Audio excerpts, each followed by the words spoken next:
May isang archaeological site sa Turkey na patuloy na humahamon sa matagal ng paniniwala tungkol sa pinagmulan ng sibilisasyon. Ito ang Göbekli Tepe, isang lugar na tinatayang itinayo mahigit 11,000 years na ang nakalipas. Libu-libong taon bago ang mga piramid ng Egypt at bago pa man maitayo ang Stonehenge. Sa loob ng mahabang panahon pinaniniwalaan ng maraming historian na nagsimula munang magsaka ang tao bago nakabuo ng malalaking komunidad at monumento. Ngunit nang matuklasan ng Göbekli Tepe, nagbago ang pananaw na yun.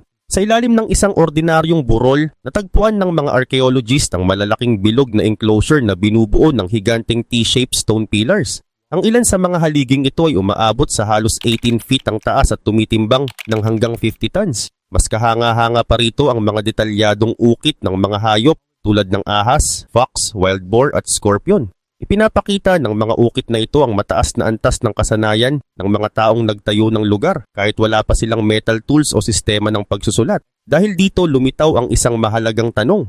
Paano nakapagtayo ng ganitong kalaking proyekto ang mga taong itinuturing noon na mga hunter-gatherers lamang? Ayon sa ilang researcher, posibleng ang mga seremonyal o relihiyosong pagtitipon ang unang nagbuklod sa malalaking grupo ng tao at hindi ang pagsasaka gaya ng dating pinaniniwalaan. Ngunit may isa pang misteryong hindi pa rin ganap na nasasagot hanggang ngayon. Matapos gamitin sa loob ng maraming siglo, ang malaking bahagi ng Göbekli Tepe ay sadyang tinabunan ng lupa at bato. Batay sa mga pag-aaral, hindi ito resulta ng natural na sakuna kundi isang sinadyang proseso. Bakit nila ito ginawa?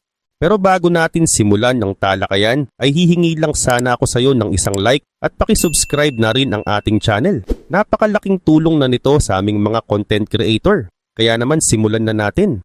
May mga teoryang nagsasabing bahagi ito ng ritual o pagbabago sa kanilang kultura, ngunit wala pang sapat na ebidensyang nagpapatunay dito. Ang tunay na kahalagahan ng Göbekli Tepe ay hindi nasa mga teorya kundi sa ipinapakita nitong katotohanan. Maaaring mas maaga at mas organisado nang nabubuo ang mga sinaunang komunidad kaysa sa matagal nating pinaniniwalaan. At habang nagpapatuloy ang paghuhukay, patuloy din nitong binabago ang kwento ng pinakamaagang kasaysayan ng sangkatauhan. Pero dito nagiging mas komplikado ang kwento. Habang mas maraming bahagi ng Göbekli Tepe ang sinusuri gamit ang modernong teknolohiya, mas maraming tanong din ang lumalabas. Sa mga nakaraang taon, gumamit ang mga researcher ng laser scanning, 3-dimensional modeling at artificial intelligence upang gumawa ng mas detalyadong digital map ng buong site. Layunin ng mga sistemang ito na makita ang mga pattern na maaring hindi agad napapansin ng tao. Isa sa mga napansin ng ilang pag-aaral ay ang posibilidad na ang ilang enclosure ay hindi basta itinayo ng magkakahiwalay. May mga indikasyon na maaring bahagi sila ng isang mas malaking plano o disenyo mula pa sa simula.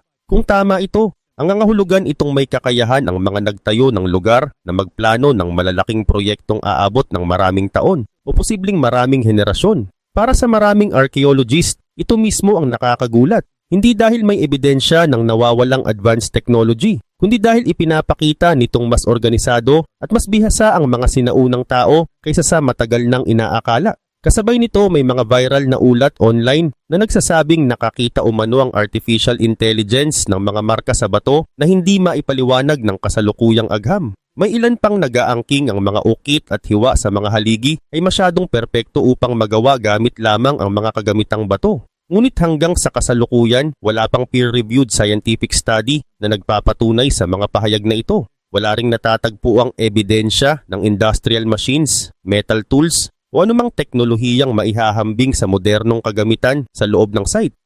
Ayon sa karamihan ng mga eksperto, posible pa ring makagawa ng napakadetalyadong ukit gamit ang simpleng kagamitan kung sapat ang oras, kasanayan, at dami ng manggagawang nagtutulungan. At yun marahil ang pinakamahalagang aral mula sa Göbekli Tepe. Madalas nating iniisip na ang mga taong nabuhay 11,000 years na ang nakalipas ay limitado ang kakayahan dahil wala silang modernong teknolohiya. Pero ang mga batong iniwan nila ay nagsasabi ng ibang kwento. Isang kwento ng pagpaplano, ng organisasyon, at ng kolektibong kaalaman na naipasa mula sa isang henerasyon patungo sa susunod. Hanggang ngayon malaking bahagi ng Göbekli Tepe ang nananatiling hindi pa nahuhukay. Kaya posibleng ang pinakamahalagang bahagi ng misteryo ay nakabaon pa rin sa ilalim ng lupa. Naghihintay ng susunod na pagtuklas na maaring muling magbago sa ating pag-unawa sa pinakamaagang kabanata ng kasaysayan ng tao.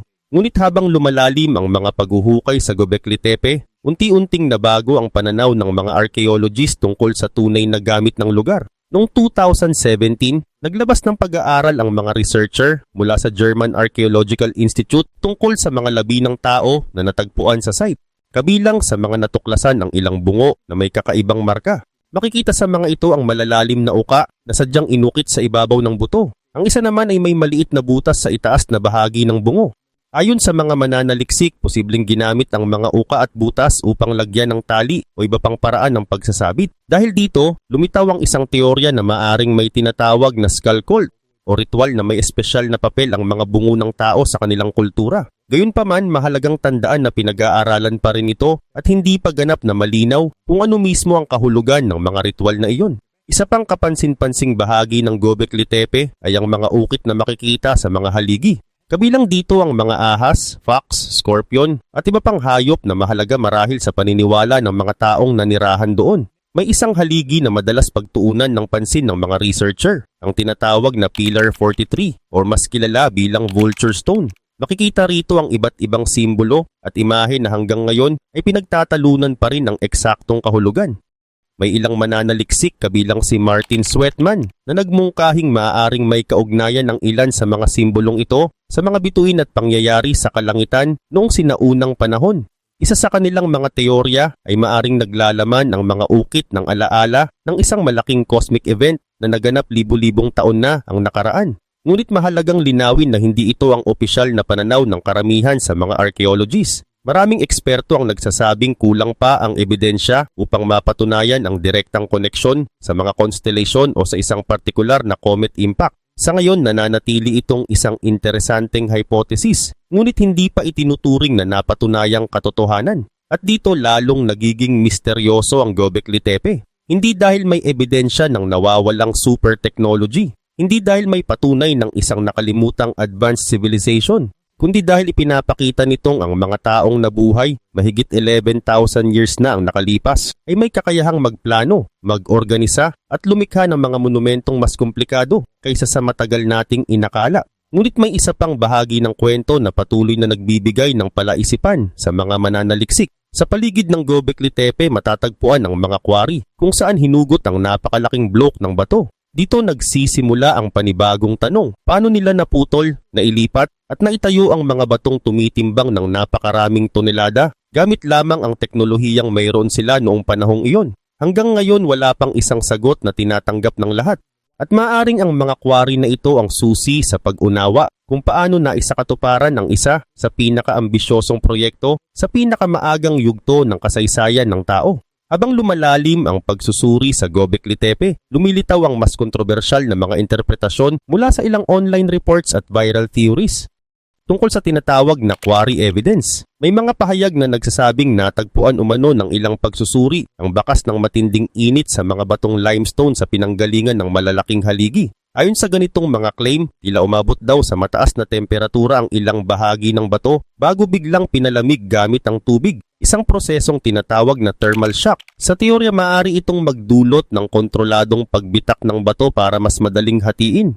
Ngunit sa kasalukuyang estado ng archaeological research, mahalagang linawin na walang malawak o peer-reviewed na ebidensya na kinikilala ng mainstream science na ginamit ang ganitong teknik sa Göbekli Tepe. Walang konsensus sa mga eksperto na may malinaw na patunay ng industrial level heating o advanced thermal processing sa mga quarry ng site. Ang mas tinatanggap na paliwanag ng mga archaeologist ay mas tradisyonal na paraan ng stone extraction ang ginamit ng mga sinaunang tao, gaya ng pagsunod sa natural na bitak ng bato, paggamit ng mas matitigas na bato bilang pambasag, at kontroladong paghahati gamit ang paulit-ulit na impact at leverage. Sa ganitong konteksto, ang paggawa ng malalaking T-shaped pillars ay hindi nangangailangan ng nawawalang teknolohiya, kundi matagal na panahon ng kasanayan, organisasyon at trial and error na proseso ng paggawa. Isa pang viral claim ang nagsasabing ang mga surface ng mga haligi ay parang melted at tila ginawa gamit ang modernong industrial equipment.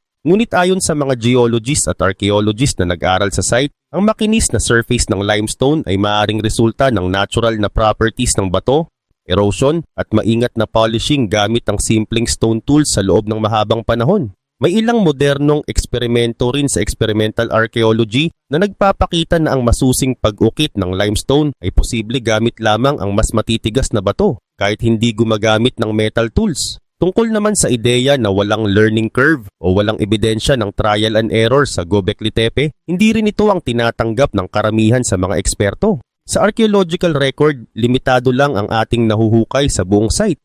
Kaya mahirap makita ang buong proseso ng development sa bawat yugto ng konstruksyon. Ang mas balanseng pananaw ng mga researcher ay ang Göbekli Tepe ay produkto ng isang highly organized na komunidad na may advanced social coordination para sa kanilang panahon, hindi ng isang hindi maipaliwanag na teknolohiyang lampas sa kasaysayan. Ngunit ang pinaka-misteryosong bahagi ng site ay nananatiling hindi teknolohiya, kundi ang desisyon ng mga taong ito na sadyang ibaon at takpan ang buong complex matapos gamitin sa loob ng maraming henerasyon. Hanggang ngayon, walang tiyak na sagot kung bakit ito ginawa. At dito pumapasok ang pinakamalalim na tanong ng buong kwento. Ano ang nangyari sa mga taong nagtayo ng isa sa pinakaunang malalaking ritual na sentro sa mundo? At bakit tila iniwan nila itong nakatago mula sa hinaharap? Isa sa pinakakakaibang bahagi ng Göbekli Tepe ay hindi lamang kung paano ito itinayo, kundi kung paano ito tuluyang nawala sa ibabaw ng lupa.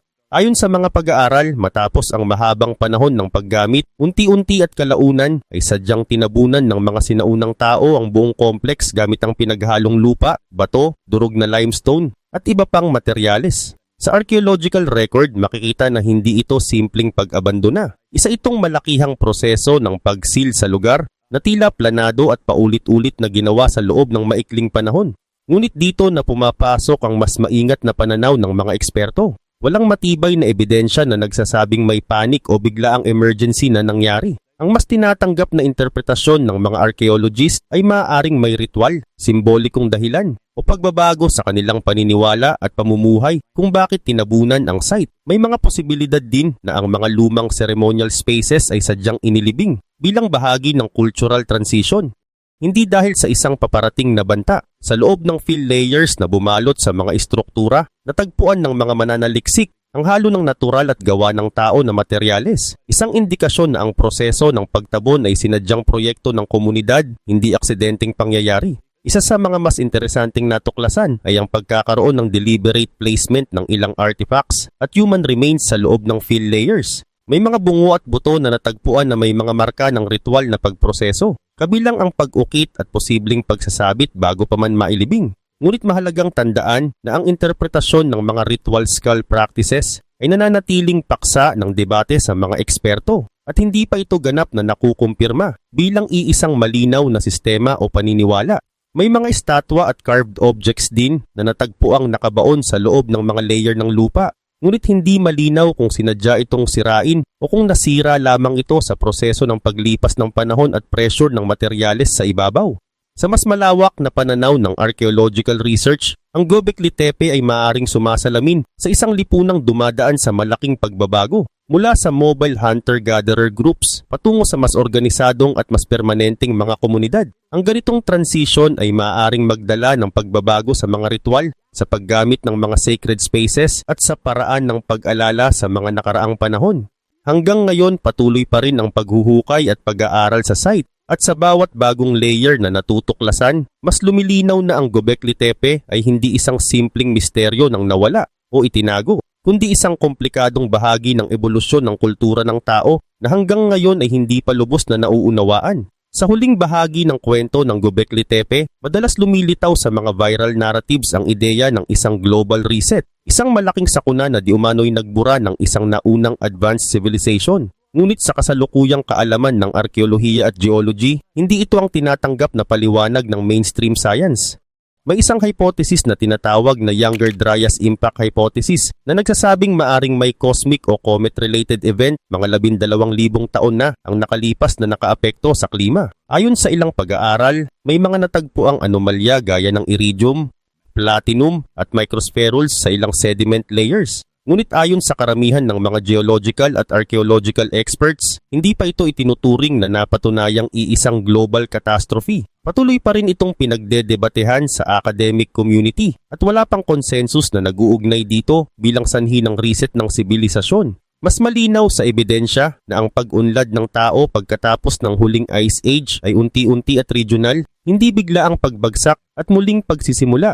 Sa mas malawak na pagtingin sa kasaysayan ng Near East, unti-unting lumilitaw ang isang mahalagang yugto ng pagbabago na hindi agad nangyari sa isang iglap kundi dumaan sa libu-libong taon ng dahan-dahang pag-aangkop ng tao sa kanilang kapaligiran. Sa rehiyong ito, kabilang ang lugar kung saan matatagpuan ang Göbekli Tepe, makikita ang unti-unting paglipat ng mga sinaunang grupo mula sa pagiging nomadic o foraging communities patungo sa mas organisadong pamumuhay. Sa simula, ang mga tao ay umaasa sa pangangaso at pangangalap ng pagkain, gumagalaw depende sa likas na yaman. Ngunit sa paglipas ng panahon, nagsimulang lumitaw ang mga senyales ng pananatili sa iisang lugar, mas sistematikong paggamit ng lupa at mga unang hakbang patungo sa agrikultura. Ang Göbekli Tepe ay hindi hiwalay sa prosesong ito. Sa halip, ito ay nakikita ng maraming archaeologists bilang bahagi ng transitional period kung saan ang mga grupo ng tao ay nagsisimulang bumuo ng mas komplikadong social structures. Sa yugtong ito, posibleng ang mga shared ritual spaces o ceremonial centers ay naging mahalagang paraan upang pag-isahin ang maliliit na komunidad.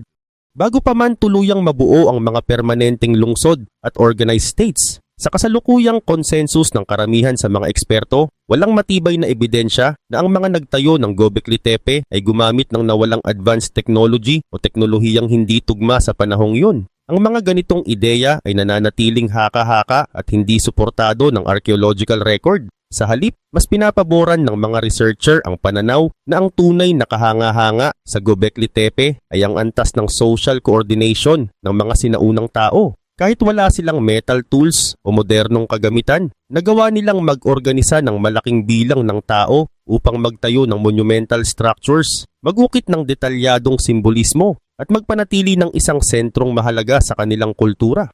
Ipinapakita nito na ang kakayahan ng early humans sa planning, shared belief systems at collective labor ay maaring mas maaga at mas advanced kaysa sa matagal ng inakala. Ang tinatawag na reset na binabanggit sa ilang popular narratives ay hindi kinikilala sa akademikong larangan bilang biglaang pagkawala ng isang super civilization. Sa halip, ang mas malawak na ebidensya ay tumutukoy sa isang mahabang proseso ng pagbabago ng klima matapos ang huling Ice Age, kasabay ng unti-unting pag-usbong ng agrikultura, domestication ng hayop at pagbuo ng mga unang permanenteng pamayanan sa iba't ibang bahagi ng mundo. Sa ganitong konteksto, ang Göbekli Tepe ay mas nagiging mahalagang piraso ng puzzle ng kasaysayan, hindi bilang patunay ng isang nawalang advanced na sibilisasyon, kundi bilang isa sa pinakaunang kilalang halimbawa ng symbolic at communal architecture ng sangkatauhan. Ipinapakita nito na ang pag-usbong ng sibilisasyon ay hindi isang biglaang pagtalon o pagbabalik mula sa isang nawala na kaalaman, kundi isang dahan-dahan at tuloy-tuloy na proseso ng pagkatuto, pag-aangkop at pagbuo ng mas komplikadong lipunan. At sa huli, ang pinakaimportanteng aral na lumilitaw ay hindi tungkol sa isang misteryosong naunang teknolohiya, kundi tungkol sa kakayahan ng tao na magsama-sama at lumikha ng mga estrukturang mas malaki kaysa sa sinumang individual. Isang kakayahan na nagsimula libu-libong taon na ang nakalipas at patuloy pa ring humuhubog sa mundo hanggang ngayon.